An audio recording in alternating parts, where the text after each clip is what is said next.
So about 2 months ago, November, need to look back and look at the actual date, but yeah, it was end of November. My dad passed away.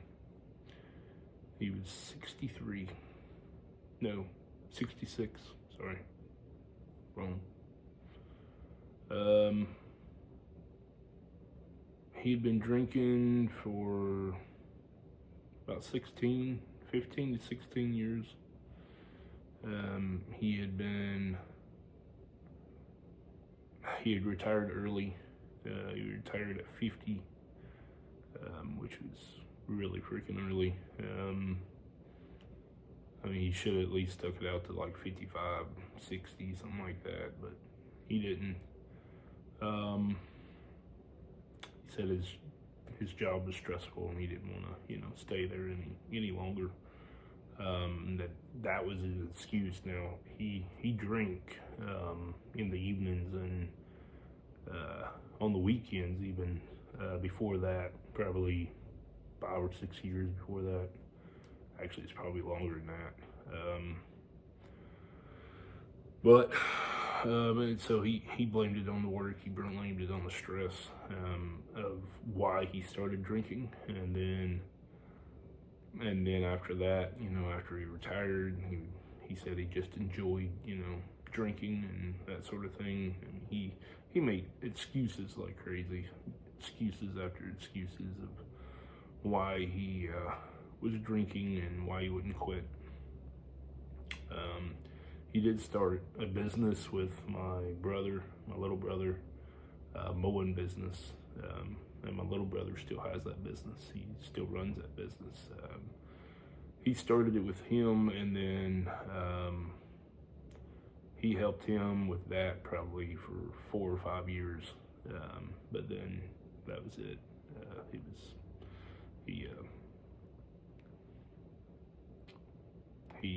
He made other excuses then, he wasn't feeling good, or he just couldn't handle it, and a bunch of different things. But I would say in the last 10 to 11 years is really when it was just day in, day out. He would he would wake up around 8 or 9 a.m. and he'd probably sit in his chair and watch TV for 2 or 3 hours, and around noon, around 12 p.m.,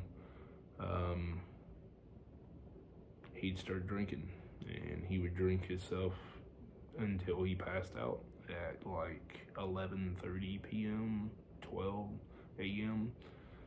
So pretty much 12 hours of drinking, and he did that every day, 365 days a year, for 10 to 11 years, until,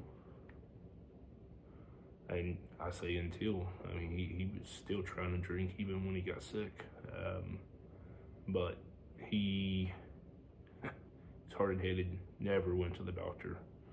He was one of those ones that just didn't believe in healthcare type thing. He would go if he needed to. If he was really sick, then he would go, but you could never talk to him about it, about going type thing. And then the week before he passed, he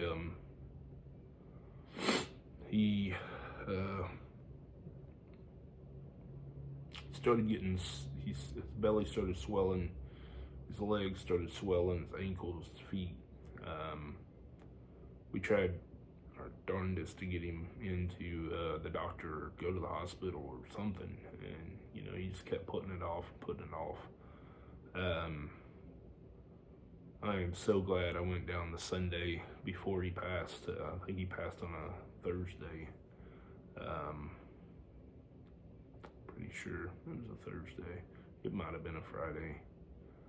I think it was a Thursday though. But I went down that Sunday to see him one last time. Took my daughter and my son, my wife. I tried to get him to go to the hospital that night, and he was like, "No, I've got a doctor's appointment," or my little brother was going to set up a doctor's appointment for him the very next day, and he did. That was on Monday. He set up an appointment for him for Tuesday, and then his sister came over, and his father, well, his stepfather, came over to his house, tried to get him to go on Monday to the hospital, because they all felt he was getting really bad, and he was. He was really bad.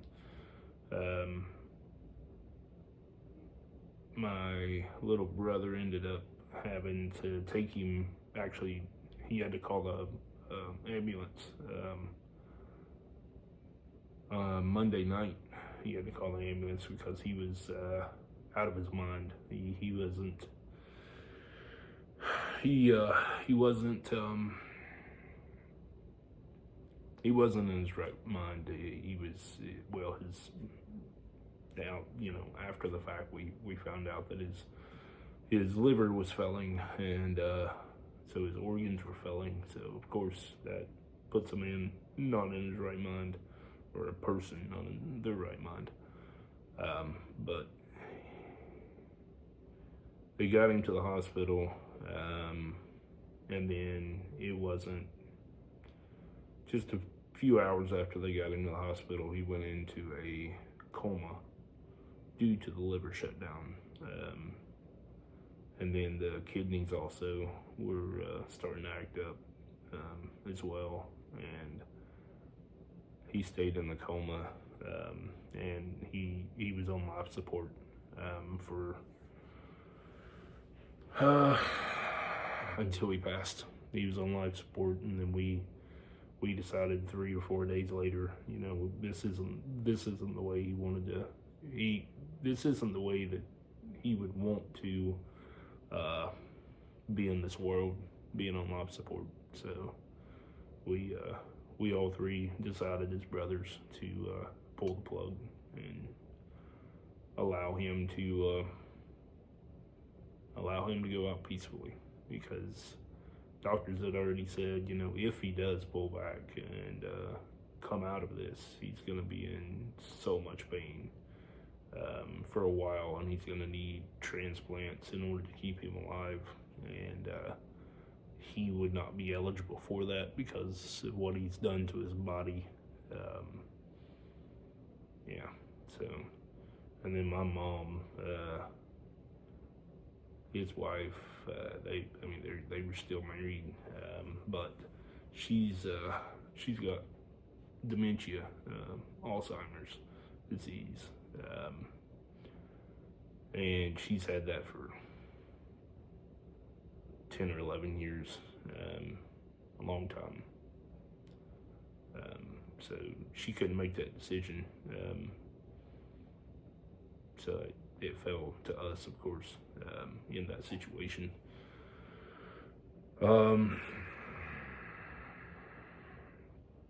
that's another video.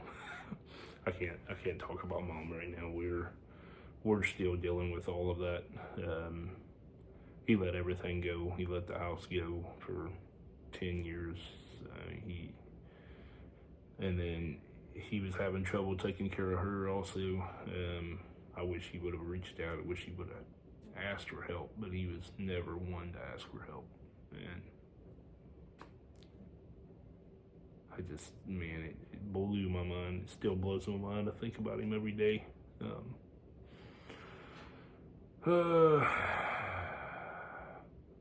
I wanted to make this video for somebody out there. I know you're probably going through a rough time right now.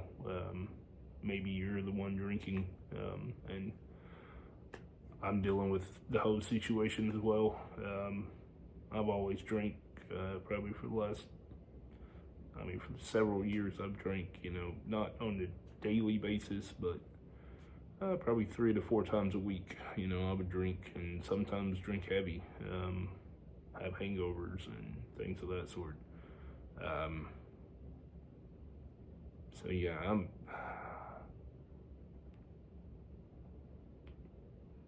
think I'm gonna hurt for a while, no doubt. I hope, I hope this video finds people that can relate.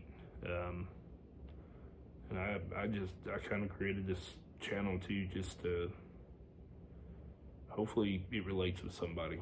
And I hope that you can take from this video, and if you're drinking and it's affecting your life, I hope you can get help.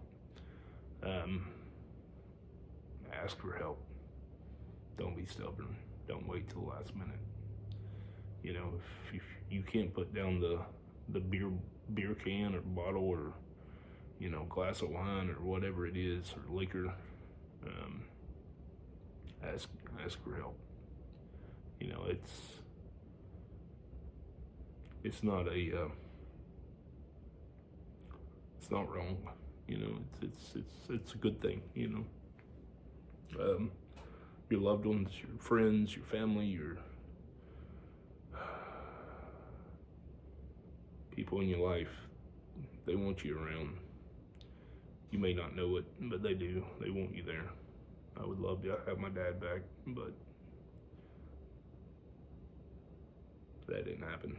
So,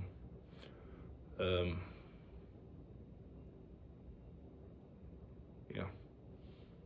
I don't know what else to say other than, if you're going through this situation, just reach out, put a comment down in the description or in the, down below. Tell me your story. I want to hear. I'm here for whoever, I want to help people. I want to do whatever I can to help, and I don't know what that is, but I hope this video finds you well. I'll definitely be talking about my mom as well. It's hard for me to write things down in a diary and stuff of that sort. So I guess this is kind of like my diary. This is, it's not private. I don't want it to be private, because I want people to be able to maybe help people somehow, some way. Maybe this resonates with you, and maybe this is the video that changes your life to where you don't